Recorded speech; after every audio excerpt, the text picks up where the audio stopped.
नमो बुद्धाय। जय भीम साथियों, मैं उमेश पाल सिंह। स्वागत है आपका मेरे YouTube मंच धम्मा अशोक उर्फ उमेश पाल सिंह पर। साथियों, आज बहुत ही महत्वपूर्ण दिन।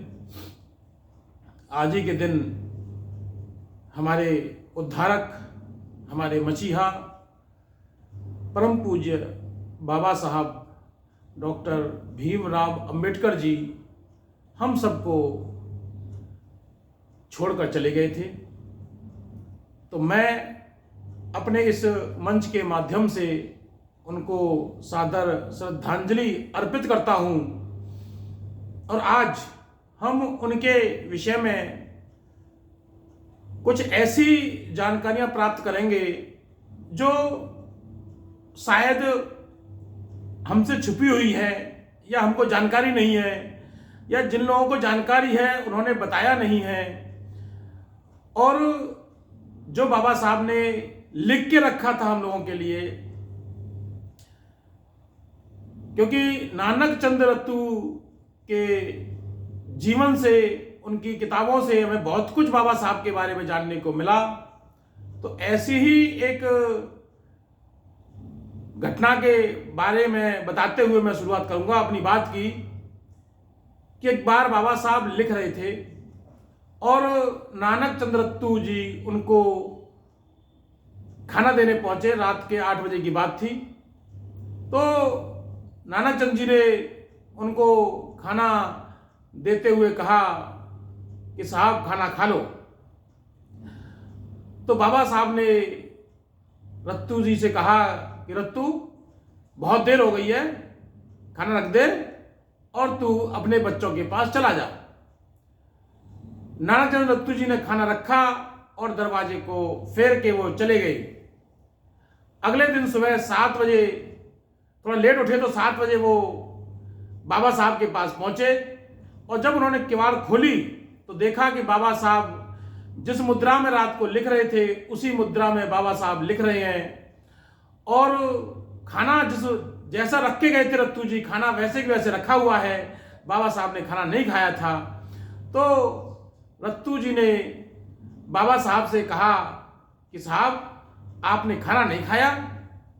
तो बाबा साहब ने ऐसे जैसे कोई नींद से जागा हो और बोले, रत्तू तुझसे कहा था ना तू घर जा, तेरे बच्चे इंतजार कर रहे होंगे। साथियों, नानक चंद रत्तू जी की आंखों में आंसू आ गए और उन्होंने बाबा साहब से कहा कि साहब 12 घंटे हो गए हैं, मैं रात को खाना दे के गया था, अब सुबह हो रही है और आप ये समझ रहे हैं कि रात ही हो रही है। साहब इतनी मेहनत क्यों, किस लिए लिख रहे हो इतना, कौन पढ़ेगा इस आपके साहित्य को। तो बाबा साहब ने कहा कि रत्तू, मैं जब अपने संघर्ष पर नजर डालता हूं तो मुझे कोई ऐसा व्यक्ति आज तक नहीं मिला जो इस मेरे संघर्ष को आगे ले जा सके। मेरा समाज सोया हुआ है, अशिक्षित है और उसको जगाने वाला मेरे बाद कोई नहीं होगा, तब मेरा ये साहित्य ही उन्हें जगाएगा। तो साथियों, बाबा साहब के उस साहित्य को हम लोग नहीं पढ़ रहे हैं। बाबा साहब की उस मेहनत का जो परिणाम है हम उसको सार्थक नहीं कर रहे हैं। ये बड़े ही दुख की बात है। तो मैं आज उनके परिनिर्वाण दिवस पर कुछ उनकी उन घटनाओं के बारे में बताऊंगा जो बाबा साहब ने हमारे लिए किए, लेकिन हमने उस पर ध्यान नहीं दिया। बात करते हैं बाबा साहब का। पता है सबको कि 1912 में वो पढ़ने गए, वहां से आ गए, छात्रवृत्ति खत्म हो गई, फिर कुछ पैसा इकट्ठा किया, कुछ छत्रपति साहू जी महाराज ने सहयोग किया और पुनः बाबा साहब विदेश पढ़ने गए। और वहां से भी जब लौट आए बाबा साहब तो उन्होंने पहली बार सबसे पहला जो आंदोलन किया 1927 में, वो आपको किया महाल आंदोलन। महाल आंदोलन जो किया था 20 मार्च 1927 को आपके महाराष्ट्र के रायगढ़ जिले में जो महाड़ नामक स्थान था, वहां पर बाबा साहब ने एक तालाब था चवदार तालाब जिसे कहते हैं, और उस तालाब में बाबा साहब ने कहा कि ये सार्वजनिक तालाब है, सार्वजनिक कुओं में सबको पानी पीने की आजादी होनी चाहिए। इसका मतलब क्या था कि हमको पानी पीने की आजादी नहीं थी। पानी ऐसा नहीं था हमको पानी नहीं मिल रहा था, हम लोग प्यासे मर रहे थे, बिना पानी के मर रहे थे। पानी तो हम तब भी पी रहे थे, लेकिन सार्वजनिक स्थलों से पानी पीने की आजादी हमको नहीं थी। जिस तालाब में कुत्ता, बिल्ली, जानवर पानी पी सकता है, उसमें एक इंसान को पानी पीने की आजादी नहीं थी। वो आंदोलन बाबा साहब ने चलाया। ऐसा नहीं कि पानी नहीं मिल रहा था हमको, पानी तो भी मिल रहा था, लेकिन जो सामाजिक उत्थान था, जो सामाजिक परिप्रेक्ष्य में सब लोग स्वतंत्र रूप से तालाब में पानी पी रहे हैं, वो सम्मान हमको नहीं था, वो अधिकार हमको नहीं था। उसके लिए बाबा साहब ने जो है आंदोलन चलाया। बाबा साहब ने फिर जो दूसरा आंदोलन चलाया, वो आपका चलाया 2 मार्च 1930 को, और ये बाबा साहब ने चलाया, इसे कहते हैं कालाराम मंदिर।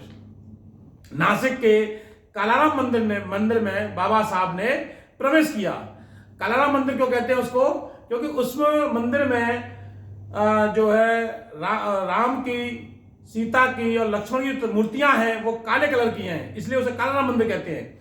तो बाबा साहब का जो उद्देश्य था कालाराम मंदिर में घुसने का, वो केवल पूजा करने का, या उनका उद्देश्य पूजा करने का नहीं था, या अपने समाज को ये भी नहीं कहा उन्होंने कि भगवान को मानो, क्योंकि मंदिर एक सार्वजनिक स्थल है और वो चंदे के पैसों से या सरकार के पैसों से बनता है, तो उसमें हमारा भी उतना ही अधिकार है जितना दूसरों का है। जैसे दूसरे जा सकते हैं, ऐसे ही हम भी उसे घूमने के लिए, देखने के लिए जा सकते हैं। पूजा करना उद्देश्य नहीं है, या भगवान भला करेंगे ये उद्देश्य नहीं था बाबा साहब का। तो कुछ लोग ये तर्क देते हैं कि बाबा साहब तो मंदिर में गए थे, बाबा साहब ने तो मंदिर में जाने के लिए कहा, तो बाबा साहब ने इसलिए मंदिर में प्रवेश किया कि वो एक सार्वजनिक जगह है, और सार्वजनिक जगह में से किसी को जाने से रोका नहीं जा सकता। ये बाबा साहब ने स्पष्ट वहां पर किया। अब बात करते हैं हम गोलमेज सम्मेलनों की। तो बाबा साहब ने जो ब्रिटिश प्रधानमंत्री रैमजे मैकडॉनल्ड की अध्यक्षता में 3 गोलमेज सम्मेलन हुए लंदन में, और उसमें बाबा साहब ने तीनों में भाग लिया। जी हां, बाबा साहब ने तीनों में भाग लिया। कांग्रेस ने 2 में भाग लिया और गांधी जी ने 1 में भाग लिया। तो पहले वाले गोलमेज सम्मेलन में गांधी जी कांग्रेस की तरफ से जाने थे और अछूतों की तरफ से बाबा साहब प्रतिनिधि बने। बाबा साहब ने यह कहकर उसका विरोध कर दिया कि मैं अछूतों का प्रतिनिधि हूं, डॉक्टर अंबेडकर उसमें जाएंगे तो मैं नहीं जाऊंगा। बाबा साहब गए, बाबा साहब ने अपनी बात रखी। सबको पता है, मैं इस पे जाऊंगा तो वीडियो लंबा हो जाएगा, तो मैं सीधे सीधे बता रहा हूं कि बाबा साहब ने पहले में गए, पहले में अपनी बात रखी। जब बातें बाबा साहब ने रखी तो प्रमुख रूप से ये छपी कि क्या भारत में ऐसा भी होता है कि लोग दोहरी गुलामी में जी रहे हैं।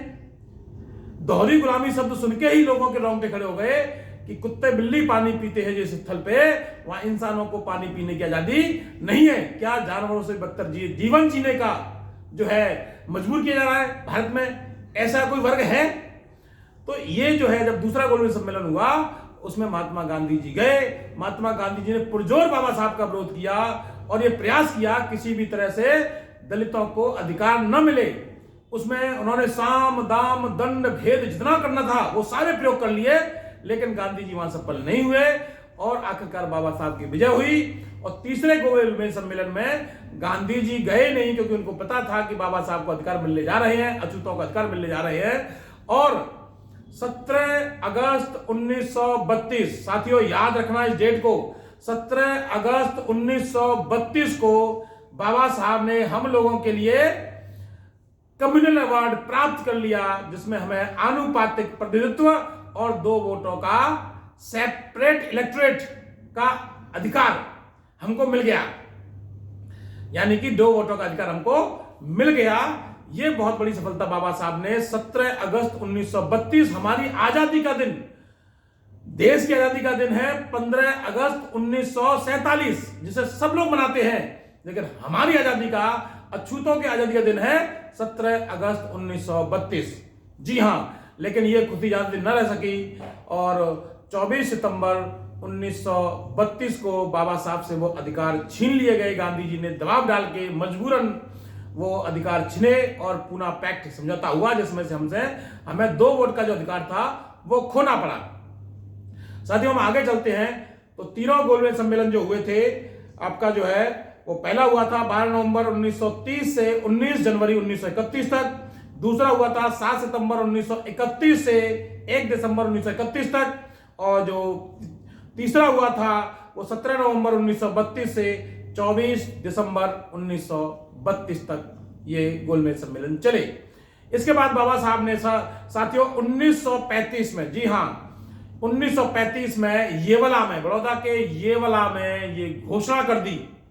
वहां संकल्प लिया बाबा साहब ने, ध्यान रखना, घोषणा भी की और संकल्प लिया। संकल्प क्या लिया कि जब बाबा साहब के साथ बड़ौदा में जब वो सैन्य सचिव थे और उनका जो है काफी अपमान हो रहा था बाबा साहब का, तो उन्होंने नौकरी छोड़ दी वहां से और नौकरी छोड़ के बड़ौदा के रेलवे स्टेशन पे जो आए, वहां एक बाग था, उस बाग में बैठे हुए बाबा साहब ये सोच रहे थे कि मैं ये समझता था कि हमारे लोग गंदे रहते हैं, अशिक्षित हैं, इसलिए ये लोग इनसे नफरत करते हैं, लेकिन मैं तो अच्छे कपड़े पहनता हूं, वेल एजुकेटेड हूं और अच्छी नौकरी में भी हूं।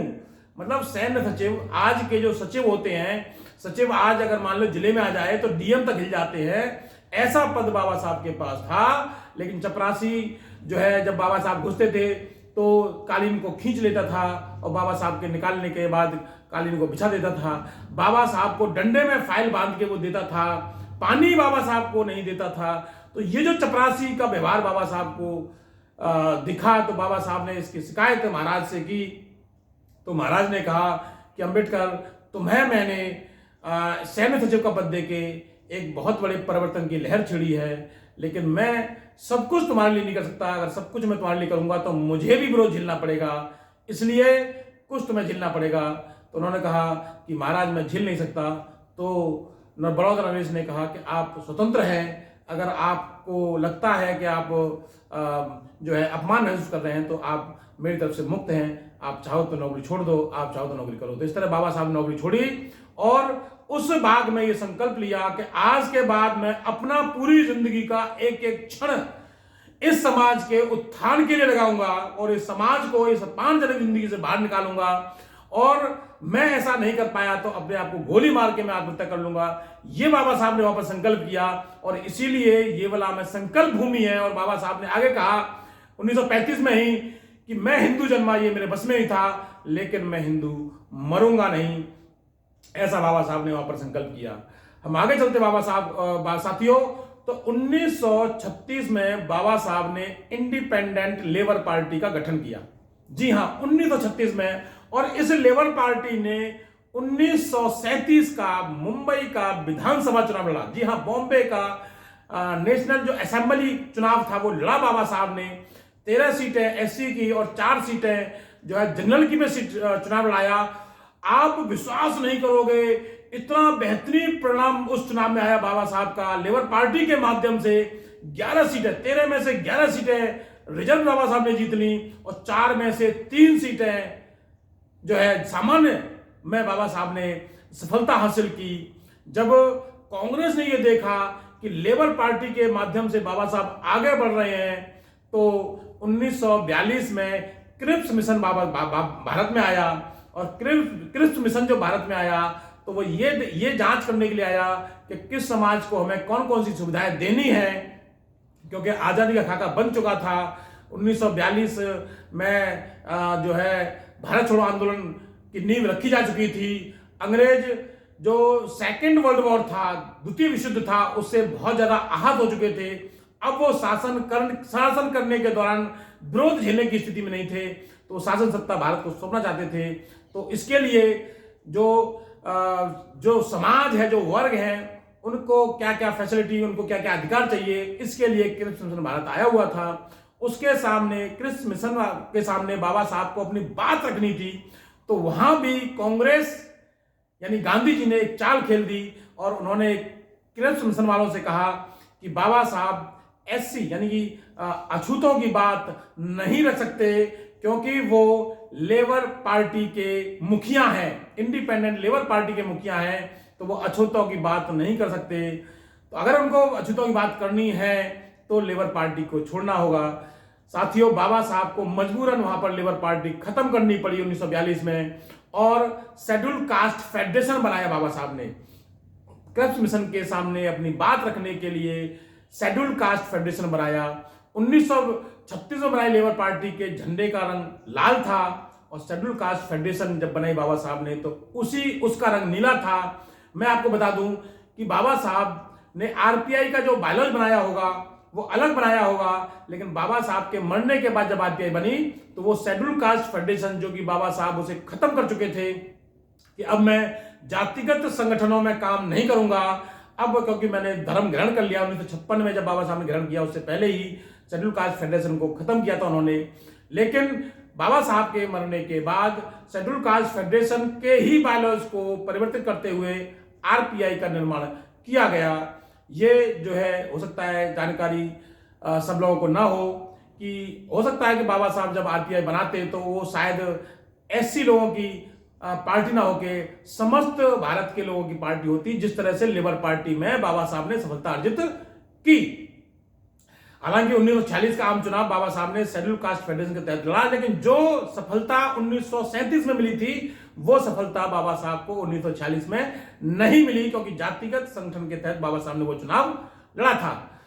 साथियों, हम आगे बात करें जो है बाबा साहब की, तो अब आते हैं बात, नानाचंद रत्तू जी ने किताब लिखी थी the few days of Ambedkar, the last few days of Ambedkar. उसमें नानाचंद रत्तू 5 दिसंबर और 6 दिसंबर, 4 दिसंबर, 5 दिसंबर और 6 दिसंबर 1956 का जिक्र करते हैं। और वो 5 दिसंबर के रात का एक जिक्र करते हैं कि उस समय पूरा दिन जो है, जो सविता अम्बेडकर जी थी वो बाबा साहब के पास नहीं आई। बाबा साहब की पीड़ा निरंतर बढ़ रही थी, डायबिटीज उनकी बहुत हैवी हो रही थी। जो एक नर्स के रूप में बाबा साहब ने सविता अम्बेडकर को अपने साथ रखा था।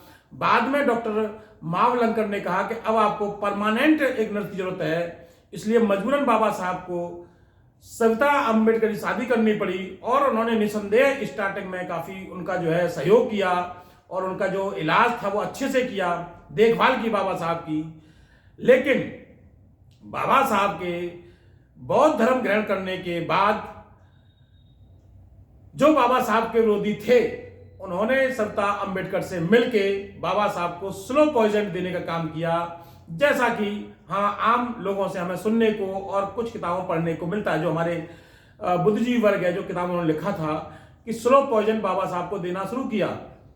लेकिन बाबा साहब निरंतर 14 अक्टूबर 1956 के बाद निरंतर धर्मांतरण के कार्यक्रम लगा रखे थे, उन्होंने कर रहे थे। और ऐसा ही एक कार्यक्रम 16 दिसंबर 1956 को प्रस्तावित था, क्योंकि 16 दिसंबर 1956 को एक ऐतिहासिक दिन भी था कि उस दिन एक भारत और पाक का समझौता हुआ था।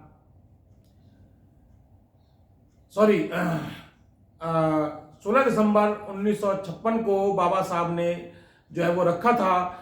ये जो भारत का और पाकिस्तान का जो समझौता हुआ था वो बाद की बात है, वो मैं थोड़ा गलत बोल गया इसमें।